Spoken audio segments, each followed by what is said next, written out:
저는 진료실에서 참 비슷한 말을 수도 없이 들어왔습니다. 박사님, 저는 평생 몸에 좋은 것만 먹고 살았어요.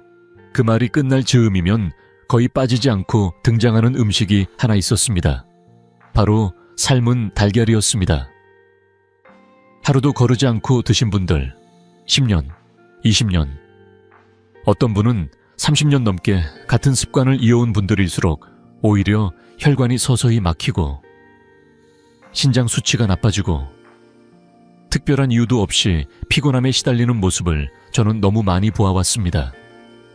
그때마다 저는 마음속으로 같은 생각을 했습니다. 문제는 달걀이 아니라고. 진짜 문제는 늘 달걀 옆에 조용히 자리 잡고 있던 그 음식이라고 말입니다.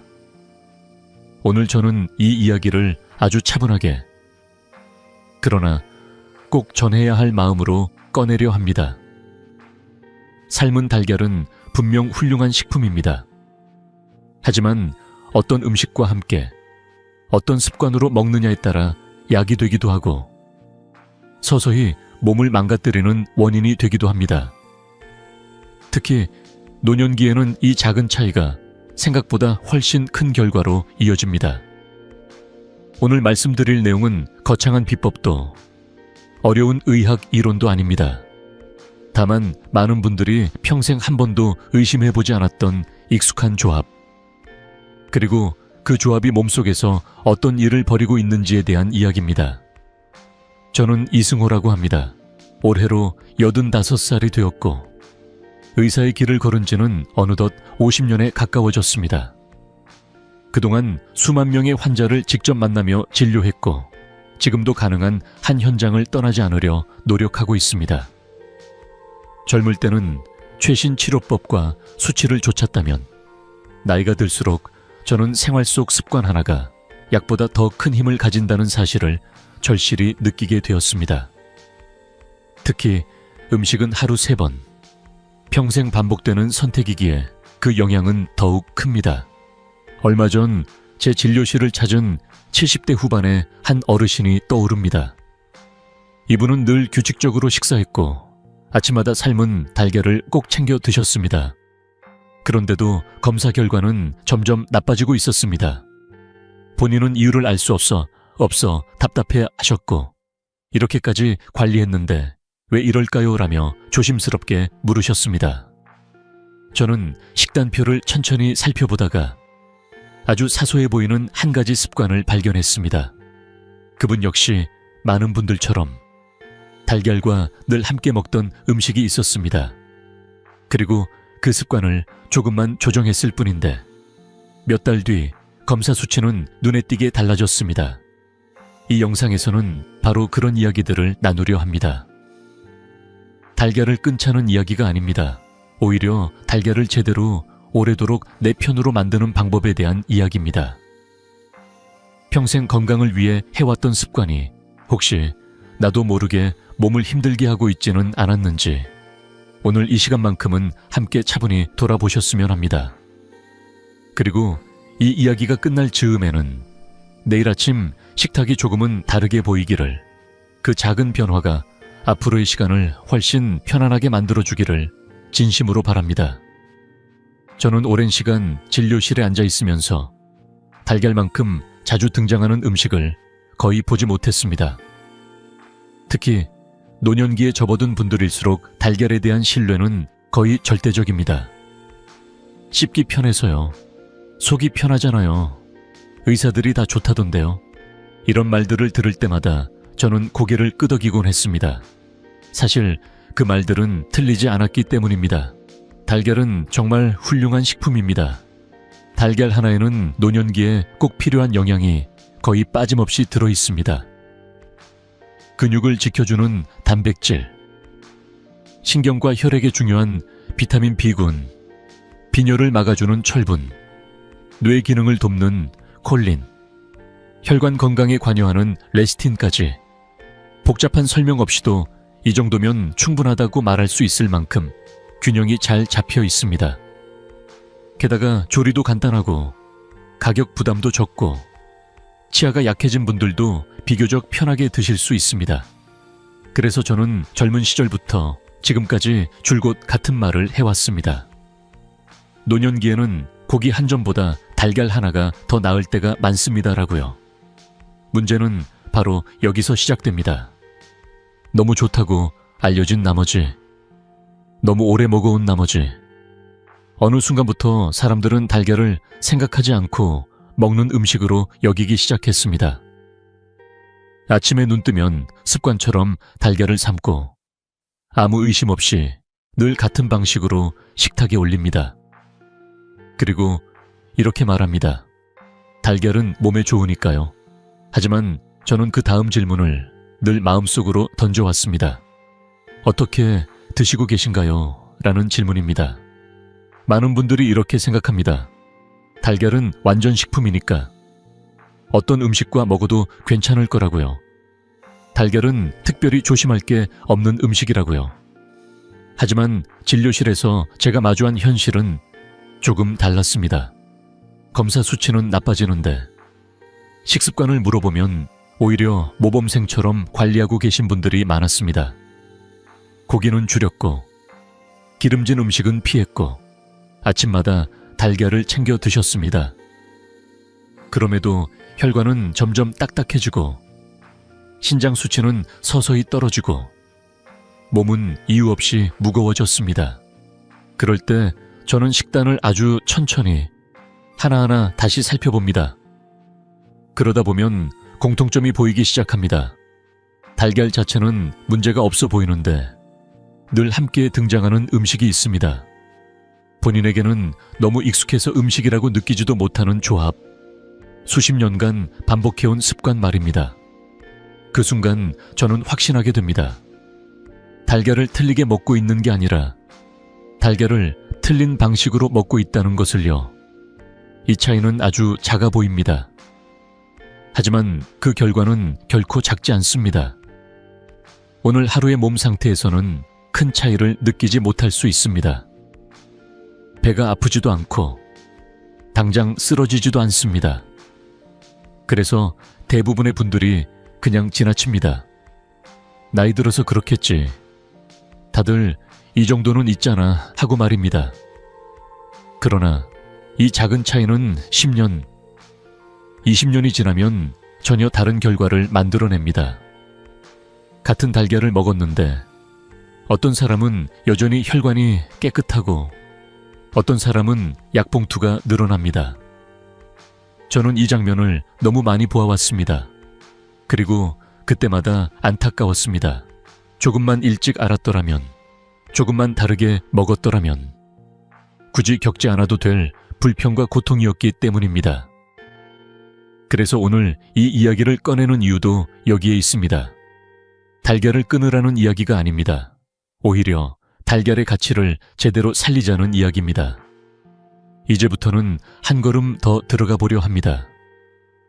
왜 어떤 조합은 몸에 부담을 주고 왜 어떤 습관은 조용히 문제를 키우는지, 그리고 그 과정이 왜 우리가 알아차리기 어려운 방식으로 진행되는지 말입니다. 다음 이야기에서는 달걀이 다른 음식과 만났을 때 우리 몸 안에서 실제로 어떤 일이 벌어지는지 그 이유를 아주 차분하게 풀어보겠습니다.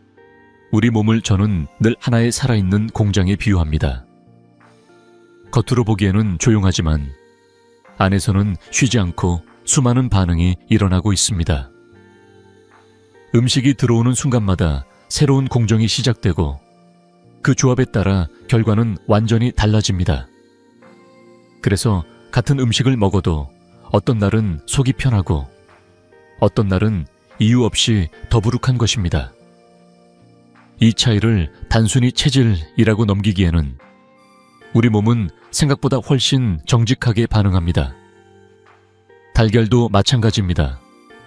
달걀은 혼자 들어올 때와 다른 음식과 함께 들어올 때 전혀 다른 얼굴을 보여줍니다.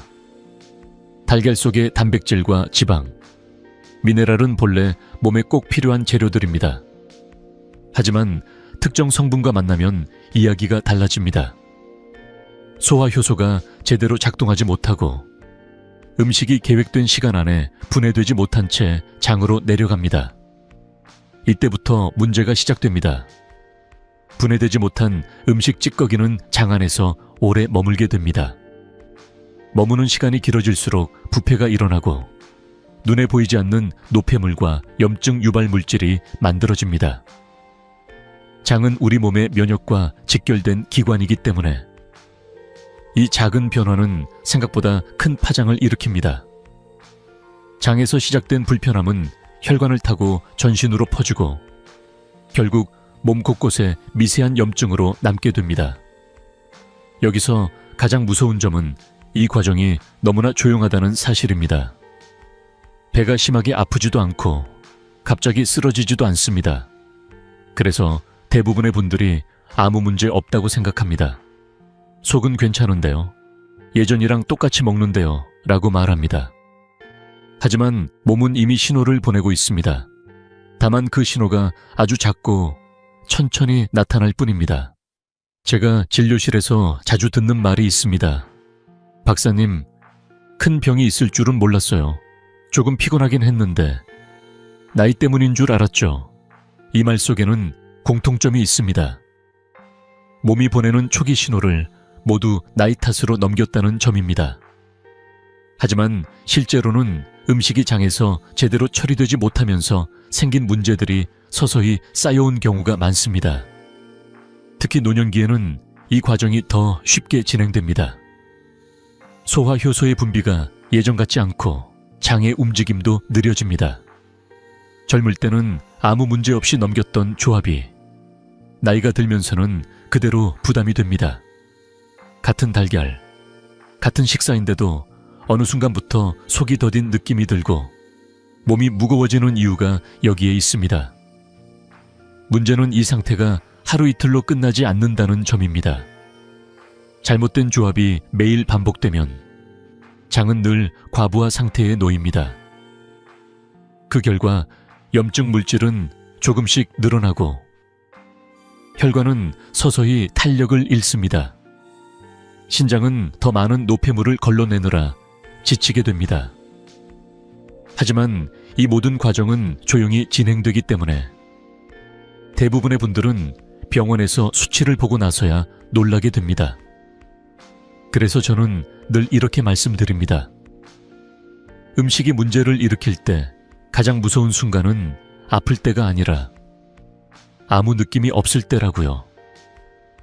괜찮다고 느끼는 그 시간이 오히려 몸에는 가장 힘든 시간일 수 있습니다. 특히 평생 몸에 좋다고 믿고 먹어온 음식일수록 우리는 더 쉽게 방심합니다. 이제 다음 이야기에서는 이렇게 조용히 쌓인 변화가 시간이 지나면서 어떻게 혈관과 신장, 그리고 전신 건강에 영향을 미치는지, 왜 어느 날 갑자기 검사 수치가 확 달라지는지에 대해 좀 더 구체적으로 말씀드리려 합니다. 지금까지의 이야기가 몸속에서 일어나는 과정이었다면 다음은 그 결과에 대한 이야기입니다. 그리고 그 결과가 왜 노년기에 더 크게 나타나는지도 함께 짚어보겠습니다. 앞서 말씀드린 과정이 하루 이틀의 문제라면 사실 이렇게까지 걱정할 필요는 없을지도 모릅니다. 하지만 제가 수십 년 동안 진료실에서 가장 많이 확인해 온 장면은 바로 이 문제가 누적으로 나타난다는 점이었습니다. 오늘 한 끼, 오늘 하루의 선택은 몸에 큰 흔적을 남기지 않습니다. 그래서 대부분의 분들이 안심합니다. 어제도 괜찮았고 오늘도 별일 없네 하고 말이죠. 그러나 몸은 우리가 느끼는 속도보다 훨씬 느리게, 그러나 정확하게 변화를 기록하고 있습니다. 잘못된 음식 조합은 마치 물방울처럼 떨어집니다. 한 방울로는 아무 일도 일어나지 않는 것처럼 보이지만 매일 같은 자리에 떨어지면 돌도 패이게 됩니다. 달걀과 맞지 않는 조합 역시 그렇습니다. 처음에는 소화가 조금 더딘 정도로 지나가고 다음에는 이유 없는 피로가 생기고 어느 순간부터는 검사 수치가 서서히 변하기 시작합니다. 그때까지도 대부분의 분들은 여전히 같은 말을 합니다. 이 정도는 나이 들면 다 그렇잖아요. 혈관은 특히 이런 누적에 민감합니다. 장에서 제대로 처리되지 못한 노폐물과 염증 물질이 오랜 시간 혈관을 자극하면 혈관벽은 조금씩 두꺼워지고 탄력을 잃습니다. 어느 날 갑자기 막힌 것처럼 보이지만 실제로는 10년, 20년에 걸쳐 서서히 진행된 변화입니다. 저는 검사지를 들고 환자분께 이렇게 말씀드리곤 합니다. 이건 갑자기가 아닙니다. 어제 생긴 문제가 아닙니다. 그러면 대부분의 분들이 한동안 말을 잇지 못합니다. 신장도 마찬가지입니다. 신장은 매일 혈액을 걸러내며 우리 몸을 조용히 지탱하는 기관입니다. 그런데 장에서 생긴 노폐물이 계속 늘어나면 신장은 그만큼 더 많은 일을 해야 합니다. 처음에는 아무 느낌이 없습니다. 소변도 잘 나오고 통증도 없습니다. 그래서 더 위험합니다. 수치가 눈에 띄게 나빠졌을 때는 이미 오랜 시간 부담이 쌓인 뒤인 경우가 많습니다. 또 하나 놓치기 쉬운 부분이 단백질 흡수입니다. 많은 어르신들이 나는 단백질을 충분히 먹고 있다고 생각합니다. 달걀도 먹고 두유도 마시고 건강식 위주로 드신다고 말합니다. 그런데도 근육은 줄고 기운은 떨어집니다. 이는 먹는 양의 문제가 아니라 흡수의 문제인 경우가 많습니다. 잘못된 조합으로 인해 단백질이 몸에 쓰이지 못하고 그대로 빠져나가고 있었던 것입니다. 이 모든 변화는 서서히 그리고 조용히 진행됩니다. 그래서 가장 안타까운 순간은 병원에서 결과를 들었을 때입니다. 조금만 더 일찍 왔더라면 좋았을 텐데요 라는 말을 듣고 나서야 많은 분들이 고개를 떨굽니다. 그때 알았더라면, 그때 바꿨더라면 하고 말입니다. 저는 그 표정을 너무 많이 보아왔습니다. 그래서 이 이야기를 드리는 이유도 여기에 있습니다. 겁을 주기 위함이 아닙니다. 지금이라도 바꿀 수 있다는 사실을 알려드리기 위해서입니다. 몸은 생각보다 회복력이 있고 특히 음식 습관은 언제든 다시 설계할 수 있습니다. 수년간 쌓여온 부담이라 하더라도 방향을 바꾸면 몸은 그에 맞춰 반응하기 시작합니다. 이제부터는 조금 더 구체적인 이야기를 해보려 합니다. 그렇다면 도대체 어떤 음식이 달걀과 이렇게 좋지 않은 반응을 일으키는지, 우리가 너무 익숙해서 의심조차 하지 않았던 조합은 무엇인지 말입니다. 다음 이야기에서는 가장 흔하면서도 많은 분들이 매일 반복하는 첫 번째 상극 조합부터 차근차근 짚어보겠습니다. 아마 설마 이것이라는 생각이 드실지도 모릅니다. 이제부터 말씀드릴 첫 번째 조합은 제가 진료실에서 가장 자주 그리고 가장 안타깝게 마주해온 장면입니다. 아침 식탁에 삶은 달걀 하나가 올라오고 식사가 끝난 뒤 자연스럽게 감 하나를 드시는 모습입니다. 특히 가을철이 되면 홍시나 단감이 빠지지 않습니다. 많은 분들이 이렇게 말씀하십니다. 달걀은 단백질이고 감은 과일이니까 서로 괜찮지 않나요? 오히려 균형 잡힌 식사 아닌가요? 저도 그 질문을 수없이 받아왔습니다. 하지만 이 조합은 생각보다 우리 몸에 부담을 줍니다. 감 속에는 탄닌이라는 성분이 들어있는데 이 성분은 달걀의 단백질과 만나면 성질이 크게 달라집니다. 원래 부드럽게 소화되어야 할 단백질이 탄닌과 결합하면서 단단하게 응고됩니다. 마치 안에서 굳어버린 것처럼 변하는 것이죠. 이렇게 만들어진 덩어리는 위산으로도 쉽게 분해되지 않습니다.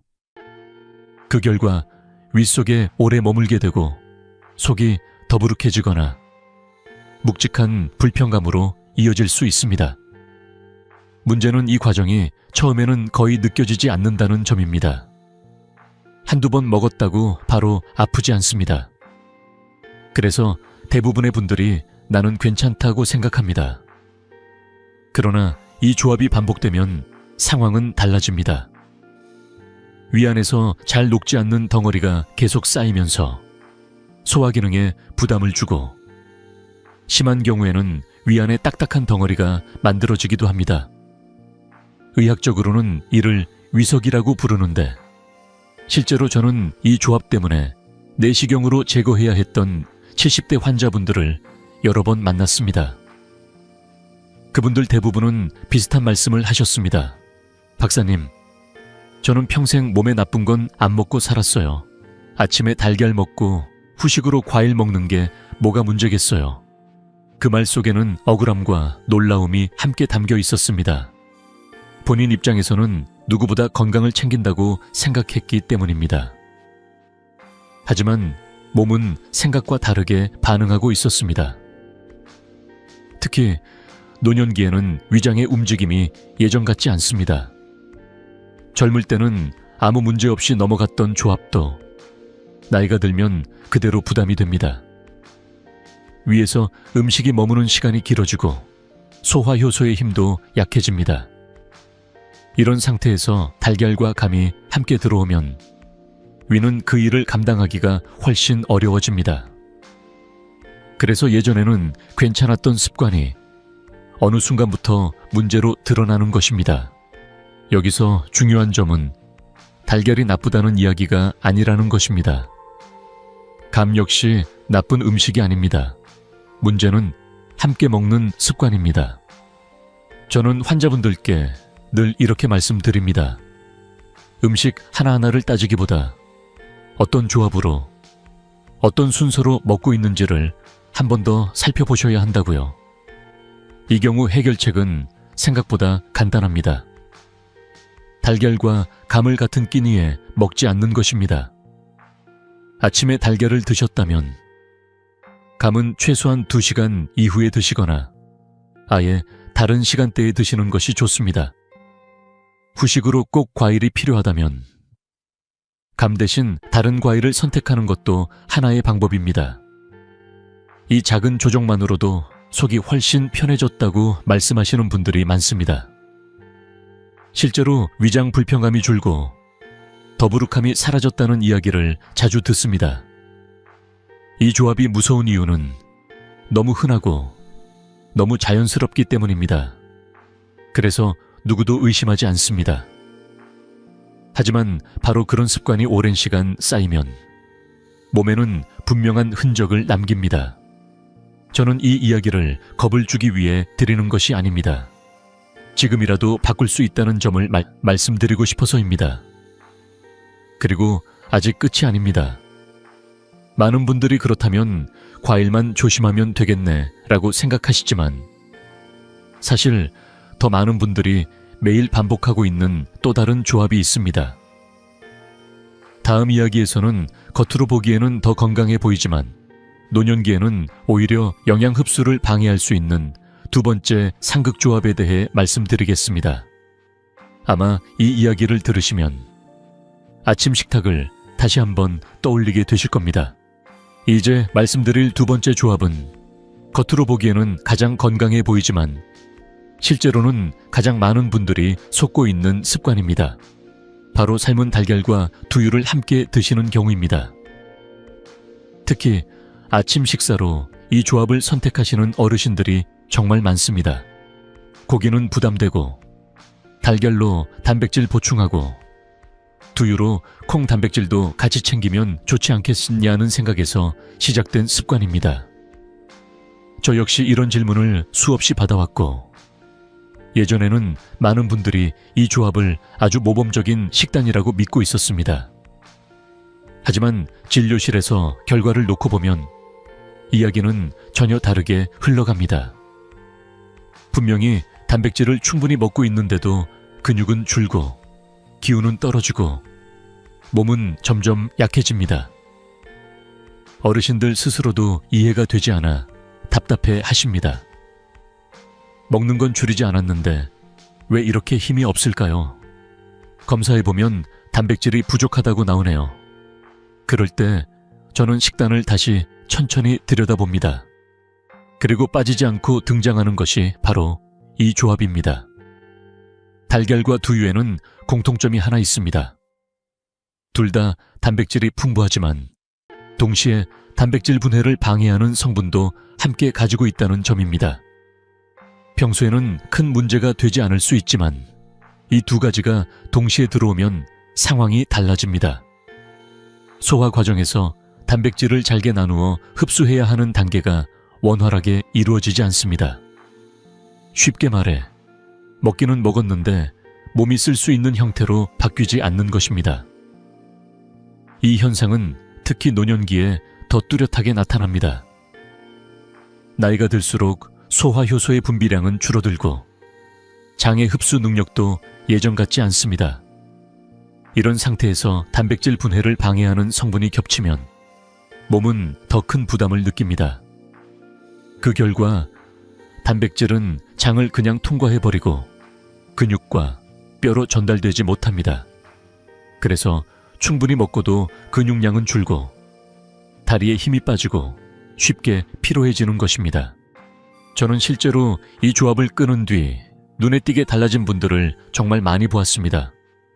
몇 달 동안 운동도 약도 그대로였는데 식사 조합 하나만 바꿨을 뿐인데 근육량이 다시 올라가고 걸음걸이가 달라진 경우도 있었습니다. 그분들 대부분이 이렇게 말씀하십니다. 먹는 양이 아니라 먹는 방법이 문제였네요. 그동안 좋은 걸 먹는다고만 생각했지 함께 먹는 건 한 번도 생각해 본 적이 없었어요 라고요. 이 조합이 더 위험한 이유는 몸에 바로 불편함을 주지 않는다는 점입니다. 배가 아프지도 않고 속이 쓰리지도 않습니다. 그래서 오히려 안심합니다. 속이 편하니까 괜찮겠지라고 말입니다. 하지만 불편함이 없다고 해서 흡수가 잘 되고 있다는 뜻은 아닙니다. 조용히 빠져나가고 있을 뿐입니다. 저는 이 점을 늘 강조합니다. 노년기 건강에서 가장 무서운 것은 통증이 아니라 흡수되지 않는 상태라고요. 그렇다면 어떻게 해야 할까요? 해결책은 생각보다 어렵지 않습니다. 달걀과 두유를 같은 시간에 먹지 않는 것입니다. 아침에 달걀을 드셨다면 두유는 점심이나 저녁으로 옮기세요. 최소한 몇 시간의 간격만 두어도 몸의 반응은 달라집니다. 또는 두유 대신 우유를 선택하는 것도 좋은 방법입니다. 우유는 달걀의 아미노산 구성과 비교적 잘 어울려 단백질 흡수에 방해가 덜합니다. 여기서 중요한 것은 두유가 나쁘다는 이야기가 아니라는 점입니다. 두유 역시 잘만 먹으면 훌륭한 식품입니다. 다만 달걀과 동시에 먹는 습관이 문제일 뿐입니다. 저는 환자분들께 늘 이렇게 말씀드립니다. 음식 하나하나의 선악을 따지기보다 내 몸 상태에 맞게 시간을 나누고 조합을 조정하는 것이 진짜 관리라고요. 이제 많은 분들이 이렇게 생각하실지도 모릅니다. 그렇다면 아침에 달걀 먹고 마시는 음료도 조심해야겠네. 맞습니다. 그리고 바로 그 지점에서 거의 모든 분들이 매일 아무 의심 없이 반복하는 또 하나의 습관이 등장합니다. 다음 이야기에서는 달걀과 함께하면 가장 예상하지 못한 문제를 만드는 음료, 그리고 그 영향이 왜 노년기에 더 크게 나타나는지에 대해 말씀드리겠습니다. 이제 말씀드릴 이 조합은 앞선 두 가지보다 훨씬 더 익숙하고 그래서 더 많은 분들이 전혀 의심하지 않는 습관입니다. 바로 삶은 달걀을 먹고 난 뒤 마시는 녹차 한 잔 혹은 커피 한 잔입니다. 아침 식사를 마치고 자연스럽게 컵을 들고 계신 모습을 떠올려 보시면 아마 대부분 고개를 끄덕이실 겁니다. 너무 일상적이어서 음식 조합이라고조차 느끼지 않는 장면이기 때문입니다. 많은 분들이 이렇게 생각합니다. 기름진 것도 아니고 차 한 잔이 뭐가 문제겠어. 오히려 입가심도 되고 건강해 보이잖아. 특히 녹차는 몸에 좋다는 이미지가 강해서 달걀과 함께 마시면 더 좋을 것 같다는 생각도 자연스럽게 듭니다. 하지만 이 조합은 노년기 건강에서는 생각보다 큰 영향을 미칠 수 있습니다. 녹차와 커피에는 공통점이 있습니다. 바로 탄닌과 카페인이라는 성분입니다. 이 성분들은 젊을 때는 크게 문제를 일으키지 않을 수 있지만 달걀과 함께 들어올 경우 이야기가 달라집니다. 달걀 속에는 철분이 들어 있습니다. 특히 노른자는 노년기에 꼭 필요한 철분과 여러 미네랄이 포함되어 있습니다. 그런데 탄닌은 이 철분과 결합해 몸이 흡수하지 못하도록 막아버립니다. 먹기는 먹었지만 몸에 들어오지 못하는 상태가 되는 것입니다. 문제는 여기서 끝나지 않습니다. 커피나 차에 들어있는 카페인은 칼슘 배출을 촉진합니다. 달걀 속 칼슘과 다른 식사에서 섭취한 칼슘까지 함께 빠져나가게 됩니다. 노년기에는 뼈가 약해지고 관절이 불안정해지기 쉬운데 이런 습관이 반복되면 골밀도에 부담을 줄 수 있습니다. 빈혈 골다공증, 이유 없이 계속되는 피로감이 서서히 나타나는 이유가 바로 여기에 있습니다. 이 과정 역시 아주 조용하게 진행됩니다. 속이 불편하지도 않고 바로 증상이 나타나지도 않습니다. 그래서 대부분의 분들이 전혀 연결짓지 못합니다. 요즘 좀 어지럽네. 기운이 왜 이렇게 없지? 검사해보니 철분이 부족하네요. 이런 말들이 따로따로 흩어져 있을 뿐 아침 식사 후 마시는 차 한 잔과는 쉽게 이어지지 않습니다. 이 이야기를 하면서 저는 개인적인 경험 하나를 떠올리게 됩니다. 제 어머니 이야기입니다. 어머니는 평생 식습관이 단정한 분이셨고 아침마다 삶은 달걀과 함께 차를 드시는 습관을 수십 년간 이어오셨습니다. 그러다 어느 해부터 자주 어지럽다고 말씀하셨고 검사 결과 빈혈이 나왔습니다. 연세를 생각하면 그럴 수 있다고 넘길 수도 있었지만 저는 식습관부터 다시 살펴보았습니다. 그리고 그때서야 이 오래된 습관이 눈에 들어왔습니다. 차를 완전히 끊으라고 말씀드린 것은 아니었습니다. 다만 시간을 옮기자고 했습니다. 달걀을 먹은 직후가 아니라 몇 시간 뒤에 드시도록 바꾸었습니다. 그 작은 변화만으로도 몇 달 뒤 검사 결과는 달라졌고 어머니도 어지럼이 많이 줄었다고 말씀하셨습니다. 그때 저는 다시 한번 느꼈습니다.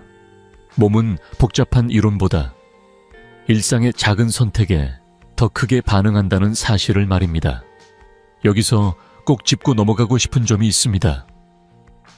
녹차나 커피가 나쁘다는 이야기가 아닙니다. 문제는 언제 마시느냐입니다. 달걀을 먹고 바로 마시는 습관이 반복될 때, 특히 노년기에는 그 영향이 훨씬 크게 나타날 수 있습니다.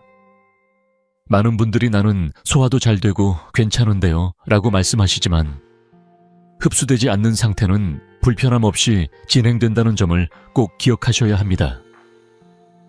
아마 이쯤에서 이런 생각이 드실 수도 있습니다. 그럼 도대체 뭘 마셔야 하나요? 그리고 특히 어떤 사람들이 더 조심해야 할까요? 다음 이야기에서는 바로 그 부분을 조금 더 구체적으로 짚어보려 합니다. 모든 사람에게 똑같이 위험한 것은 아니지만 특히 더 취약한 분들이 분명히 있습니다. 이어지는 이야기에서는 어떤 분들이 이 조합에 더 영향을 받는지, 그리고 어떻게 하면 무리 없이 습관을 조정할 수 있는지 차분히 말씀드리겠습니다. 앞선 이야기를 들으시면서 아마 어떤 분들은 이렇게 생각하셨을지도 모릅니다. 나는 아직 괜찮은 것 같은데 특별히 아픈 데도 없고 검사도 크게 문제는 없었어. 실제로 모든 사람이 똑같은 영향을 받는 것은 아닙니다. 하지만 제가 진료실에서 오랜 시간 지켜본 결과 유독 더 조심해야 할 분들이 분명히 계십니다. 그리고 그분들은 대부분 스스로를 위험한 상태라고 느끼지 못한 채 일상을 이어가고 계셨습니다. 가장 먼저 말씀드리고 싶은 분들은 65세 이상 어르신들입니다. 나이가 들면 누구나 몸의 처리 능력이 조금씩 떨어집니다. 소화 효소의 분비도 줄고 흡수력도 예전 같지 않습니다. 젊을 때는 문제없던 음식 조합이 어느 순간부터는 그대로 부담이 됩니다. 그래서 예전에는 괜찮았는데 요즘은 좀 다르다는 느낌이 들기 시작합니다. 바로 그 지점에서 식습관을 한번 점검해 볼 필요가 있습니다.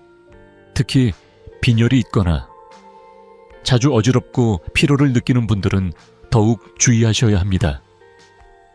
이런 증상은 단순히 철분을 더 먹는다고 해결되지 않는 경우가 많습니다.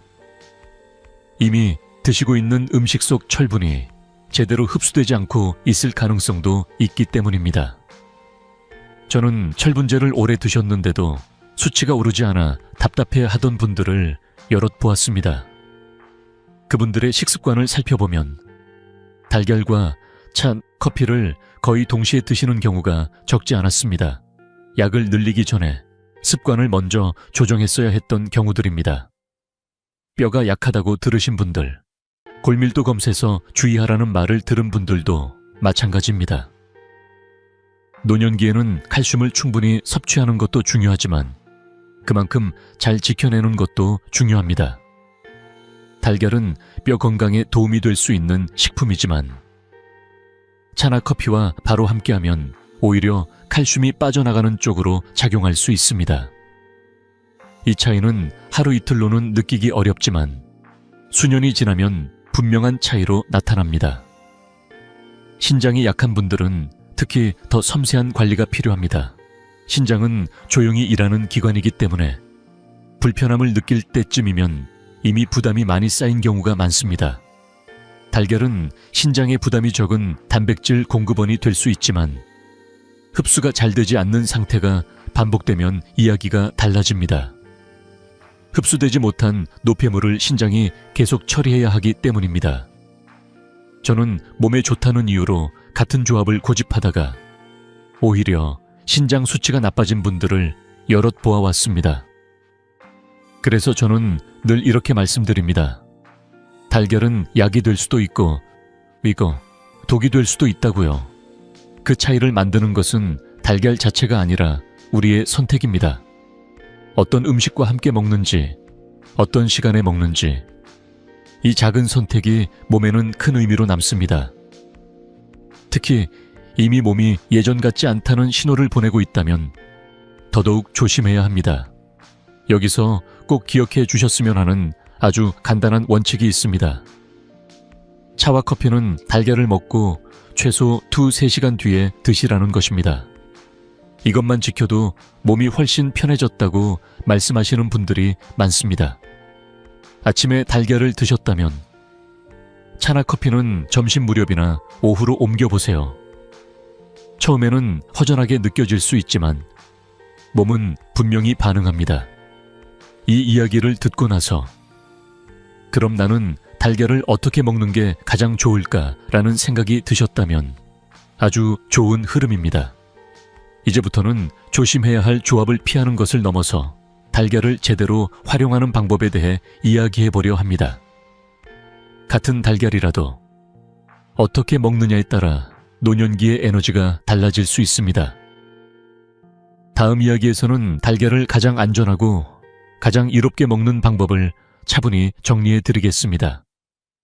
이제까지 달걀과 맞지 않는 조합에 대해 말씀드렸다면 이제는 마음을 조금 놓고 들어주셔도 좋겠습니다. 그렇다면 달걀을 어떻게 먹어야 가장 내 편으로 만들 수 있을지 제가 진료실에서 수없이 반복해온 가장 기본적이면서도 중요한 원칙을 정리해 드리려 합니다. 사실 이 부분은 어렵지 않습니다. 새로운 것을 더하는 이야기가 아니라 이미 하고 계신 습관을 조금만 다듬는 이야기이기 때문입니다. 제가 가장 먼저 강조하고 싶은 것은 시간입니다. 달걀은 아침에 드시는 것이 가장 좋습니다. 밤사이 공복 상태였던 몸에 단백질을 공급해주고 하루를 지탱할 에너지를 안정적으로 만들어줍니다. 특히 노년기에는 아침 단백질 섭취가 근육 유지와 기력 회복에 큰 역할을 합니다. 아침에는 입맛이 없어서요 라고 말씀하시는 분들도 계시지만 바로 그럴 때일수록 달걀처럼 부담이 적은 음식이 도움이 됩니다. 다음으로 중요한 것은 조리 방법입니다. 저는 가능하다면 반숙을 권해드립니다. 흰자는 충분히 익히되 노른자는 너무 딱딱하지 않게 남겨두는 방식입니다. 이렇게 조리하면 단백질의 소화 흡수율이 높아지고 달걀 속 영양소도 비교적 온전히 유지됩니다. 완전히 익힌 달걀이 나쁘다는 뜻은 아니지만 너무 오래 삶아 딱딱해질수록 몸이 처리해야 할 부담은 조금씩 늘어납니다. 작은 차이지만 매일 반복되면 분명한 차이가 됩니다. 이제 함께 먹으면 좋은 음식 이야기를 해보겠습니다. 달걀은 혼자서도 훌륭하지만 잘 맞는 음식과 함께하면 그 힘이 더 살아납니다. 토마토는 달걀 속 지용성 영양소의 흡수를 돕고 혈관 건강에도 긍정적인 역할을 합니다. 브로콜리는 섬유질과 비타민을 보충해 주어 장의 부담을 줄여주고 아보카도는 좋은 지방을 더해 포만감과 에너지 지속력을 높여줍니다. 우유는 달걀 단백질과 비교적 조화가 좋아 흡수에 방해가 적고 통곡물은 혈당을 급하게 올리지 않으면서 하루 활동에 필요한 힘을 보태줍니다. 이 조합을 들으시며 너무 이것저것 챙겨야 하는 거 아닌가라고 느끼실 수도 있습니다. 하지만 꼭 모든 것을 한 번에 드실 필요는 없습니다. 달걀 하나에 토마토 몇 조각 혹은 통곡물 빵 한 조각 정도면 충분합니다. 중요한 것은 방향이지 완벽함이 아닙니다. 몸은 우리가 생각하는 것보다 훨씬 관대하게 반응합니다. 섭취량에 대해서도 자주 질문을 받습니다. 하루에 몇 개가 적당하냐는 질문입니다. 제 경험상 대부분의 어르신들께는 하루 1, 2개면 충분합니다. 이 정도면 단백질과 필수 영양소를 보충하기에 무리가 없습니다. 건강 상태가 좋고 활동량이 있는 분들은 상황에 따라 조절할 수 있지만 숫자에 집착하기보다는 내 몸의 반응을 살피는 것이 더 중요합니다. 여기서 꼭 덧붙이고 싶은 말이 있습니다. 이미 질환이 있으신 분들은 반드시 상담을 거쳐야 한다는 점입니다. 신장 질환, 심혈관 질환, 대사 질환이 있는 경우에는 개인의 상태에 따라 조절이 필요할 수 있습니다. 달걀이 좋다고 해서 무조건 늘리는 것은 바람직하지 않습니다. 저는 늘 환자분들께 이렇게 말씀드립니다. 좋은 음식도 내 몸에 맞게 먹어야 진짜 약이 됩니다 라고요. 이 모든 이야기를 정리해보면 핵심은 아주 단순합니다. 아침에 부담 없는 방식으로 잘 맞는 음식과 함께 드시라는 것입니다. 달걀은 특별한 비법을 요구하는 음식이 아닙니다. 오히려 너무 익숙해서 소홀히 대했던 음식입니다. 하지만 그 익숙함 속에 작은 조정만 더해도 노년기의 식탁은 훨씬 든든해질 수 있습니다. 이제 마지막으로 오늘 이야기의 의미를 한 번 더 정리하며 마무리하려 합니다. 달걀을 피해야 할 음식이 아니라 오래 함께 가야 할 음식으로 만드는 것.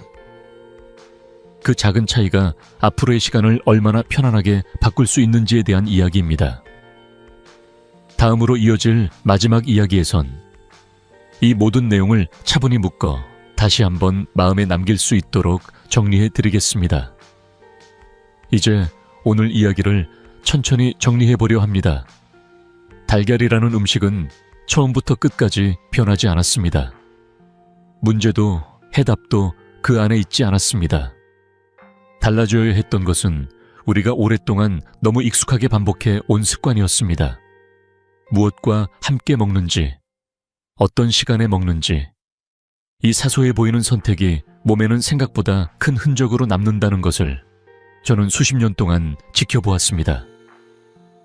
오늘 함께 살펴본 내용은 결코 달걀을 두려워하라는 이야기가 아닙니다. 오히려 달걀을 오래도록 내 편으로 만들기 위한 이야기였습니다. 감, 두유, 차와 커피처럼 너무 자연스러워서 의심하지 않았던 조합들만 조금 조정해도 몸은 훨씬 편안해질 수 있습니다. 아침에 반숙으로 잘 맞는 음식과 함께 드시는 것만으로도 달걀은 노년기에 든든한 버팀목이 되어줍니다.